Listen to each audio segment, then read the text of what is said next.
Donc là, je vais vous présenter de façon très rapide l'entrepôt de données dystrophinopathie.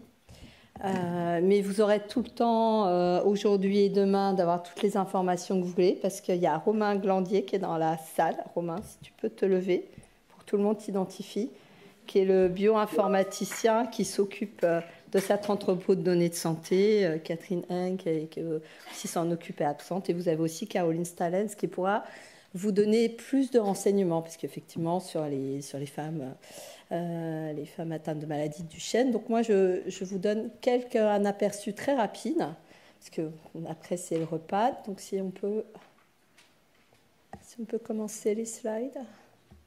Voilà. Je voulais simplement vous dire que c'est vraiment, c'était un grand objectif de l'AFM Téléthon, et c'est financé, et c'est vraiment une grande chance d'avoir aussi le professeur Isabelle Deguerre qui est responsable scientifique, et d'avoir l'ensemble des centres de référence qui commencent à collaborer, à la fois enfants et adultes, et je voulais les remercier en introduction, et puis surtout parce que sans eux, sans vous, rien ne se ferait. Je vous remercie tous, ceux qui vous avez accepté d'être dans cet entrepôt de données de santé dystrophinopathie, parce que sans vous, ça n'existerait pas. Et puis, c'est une action qui est faite avec la direction des actions juridiques, scientifiques et médicales, parce qu'il y a vraiment un cadre juridique qui est vraiment très important pour protéger l'ensemble des données qui sont dedans et auxquelles vous avez accès totalement. Slide suivante. Donc cet entrepôt de données de santé, c'était quelque chose d'important. Il y a eu la décision qui était en 2016, mais vous voyez bien qu'il nous a fallu presque 2 ans pour avoir un avis favorable de la CNIL, dont tout le monde entend parler, qui donne effectivement son go pour construire des bases de données, des entrepôts de données. Et vous voyez, il y a eu du temps pour aussi avoir une première convention avec la PHP. Mais dès la mise en production, eh bien, c'était en mars 2019, le premier patient a été inclus à Necker par le professeur Deguerre. Suivante. Alors, qu'en est-il aujourd'hui? Alors là, vous avez accès librement, il y a une plateforme, à des bulletins d'information qui sont accessibles pour tout le monde. Là, c'est le 4e, celui de mai 2022, mais vous en avez 3 précédents. Donc en mai 2022, on avait 650 enfants inclus au total, plus 60 adultes. À l'heure d'aujourd'hui, on a 684 adultes et 684 enfants et 162 adultes, donc 858. Donc vraiment, on pensait atteindre des objectifs au niveau de l'inclusion plus importants, mais le Covid n'a pas permis d'atteindre cet objectif pour l'instant, mais ce sera atteint très rapidement. Voilà. Donc vous avez tous les centres contributifs, alors je les citerai, la vingtaine de centres, je ne les citerai pas tous, mais il y en aura encore qui vont être inclus, la PHP, donc des cas, vous avez Marseille, vous avez énormément de centres qui incluent. Slide suivante.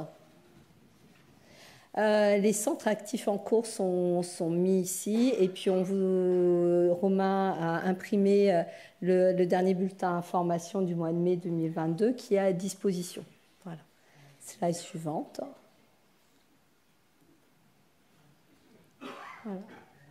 Alors, vous voyez, la saisie des diagnostics génétiques des patients inclus, c'est quelque chose qui est aussi très long. Vous voyez, là, on a effectivement sur les diagnostics aussi, il y a des dossiers qui sont en cours, parce que il y a des dossiers dont le diagnostic n'est pas encore finalisé.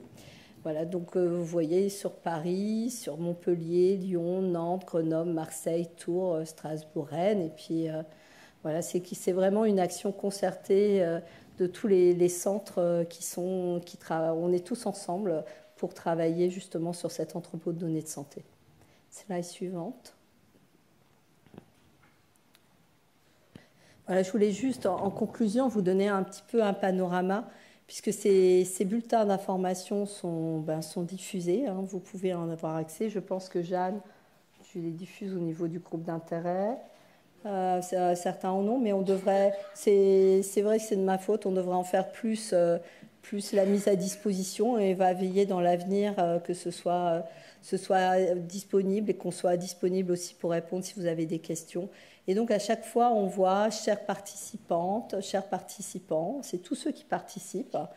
Et puis voilà, c'est partager parce que ça, avoir ce projet, le construire, c'est aussi le construire ensemble et c'est le construire en transparence parce que vos données, vous y avez accès. Et puis il y a tous ces items qui sont travaillés ensemble. Et je remercie Françoise, je remercie Jeanne, je remercie François. La liste est extrêmement longue de tous les parents qui participent justement à cet entrepôt de données et qui sont au niveau du comité de pilotage. Slide suivante. Voilà, c'est tout. Donc je remercie vraiment les parents qui participent au comité de pilotage, donc Jeanne Malater, Françoise, François Lamy, et puis tous les cliniciens qui sont associés, qui participent et qui incluent à la fois dans les services pédiatriques et adultes. Emmanuel qui est là fait partie de ces cliniciens. Et donc merci encore à vous tous. Et puis on travaille pour effectivement qu'il soit le plus complet possible pour pouvoir permettre aussi d'aider dans les essais thérapeutiques, d'aider aussi dans la meilleure connaissance des maladies, à la fois la maladie de Duchenne, la maladie de Becker.